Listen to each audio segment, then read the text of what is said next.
La revue de presse d'Europe 1, Olivier Delagarde, on commence par des témoignages. Nous n'avons rien appris du passé, Dimitri. Je ne croyais pas revivre cela. On ne s'attaque pas à des bébés, des femmes. Les terroristes du Hamas ont fait comme les nazis. Où sommes-nous ? Vers quoi avançons-nous ? Va-t-on finir avec l'antisémitisme, avec cette manière d'accabler les juifs de tous les maux ? Ces témoignages, il faut se dépêcher de les lire car leurs auteurs bientôt ne seront plus là. C'est le Point qui est allé à la rencontre de ces derniers survivants des camps de la mort. Esther Senot, 95 ans, déportée à Auschwitz. Marie Veslik, 93 ans, revenue de Ravensbrück. Jean Laforie, 100 ans, survivant de Dachau.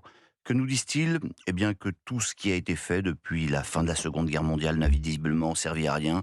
Nous n'avons rien appris du passé. Parce que malheureusement, l'actualité leur donne raison ce matin.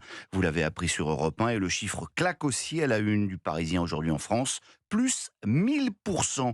Les actes antisémites ont explosé l'année dernière, bien sûr notamment depuis les attaques du 7 octobre et la riposte israélienne. Sale juif, des tags, des insultes, criés ou susurrés à l'oreille, dans le métro, dans les maisons ou dans les salles de classe. Presque 13% des actes anti-juifs ont lieu en milieu scolaire. Et tout cela ne sera pas sans conséquences, prévient Marie-Christine Tabet dans son éditorial. Ce conflit a fracturé notre société.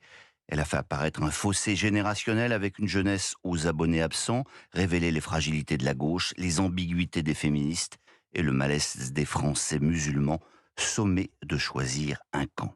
Puisque l'on parle de ce conflit entre Israël et le Hamas, ajoutons ces deux petites infos lues dans le Figaro. D'abord, ce mystère qui entoure l'Institut français de Gaza. En fait, Georges Malbruno nous explique que c'était un nid d'espions français qu'après avoir frappé le bâtiment, les Israéliens auraient saisi des notes de renseignement contenant des éléments sensibles, y compris des comptes rendus de réunions avec des membres du Hamas. Et puis, autre info du très bien informé Georges Malbruno, les autorités israéliennes auraient sondé les services de renseignement français sur leur réaction à une élimination de Khaled Meshal, vous savez, l'un des chefs du Hamas basé au Qatar. La France leur a répondu qu'elle n'y était pas favorable, mais cette source ajoute que de toute façon, on ne pourra pas empêcher les Israéliens de liquider Meshal s'ils le décidaient.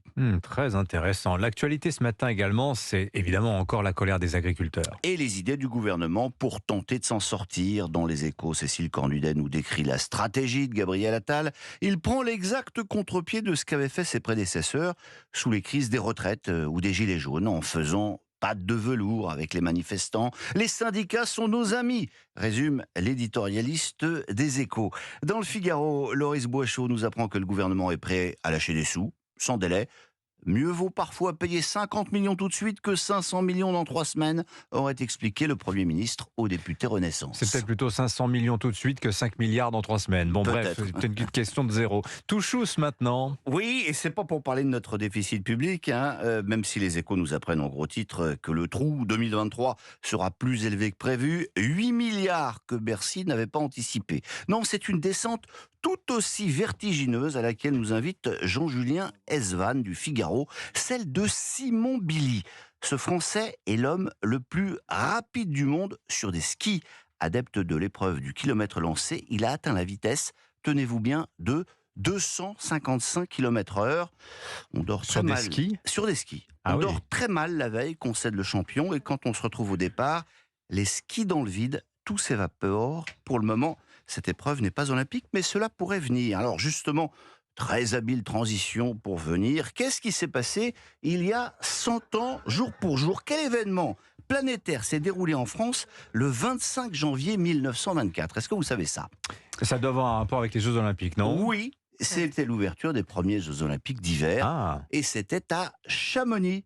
Pour l'occasion, l'équipe a ouvert ses archives et consacre 4 pages vintage avec photos sépia et jolis récits signés Vincent Hubé.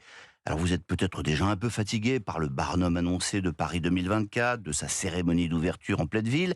Eh bien sachez que Tony Estanguet n'a rien inventé. Il y a 100 ans, les 293 athlètes, dont 13 femmes, ont déjà défilé dans les rues de Chamonix. Mais évidemment, l'ambiance était quand même un peu plus cool. Alors sans tomber dans le « c'était mieux avant », on peut quand même que ressentir une petite pointe de nostalgie en relisant la façon dont la veille, le crieur public avait annoncé l'arrivée des athlètes aux habitants de la ville.